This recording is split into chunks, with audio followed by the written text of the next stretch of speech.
While the Alaska meeting was a political win for President Putin, meeting President Trump bilaterally without the European Union and Ukraine at the table, the Washington summit shifted the balance. We've seen Europe and Ukraine at the table, reinforcing transatlantic unity and, of course, overshadowing the Alaska meeting. Now, what stands out the most is that we are closest we've ever been to providing security guarantees to Ukraine. Questions remain what the security guarantees will look like and who will provide them. But if defined and backed up properly by the European Union, the US, and wider coalition of the venue, these may really deter further Russian aggressions and also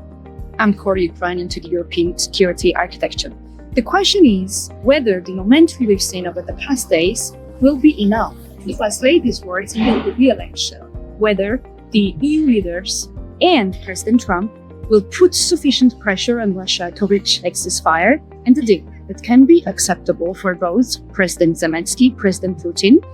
Ukraine's sovereignty, upholding international law, European security, and of course, the European values enshrined in the treaties. Looking ahead, a lot will depend on whether President Trump and the EU leaders will succeed in striking the meeting face-to-face with President Zelensky and President Putin, likely with the presence of President Trump and the EU leaders, and what will be the outcome of such a deal.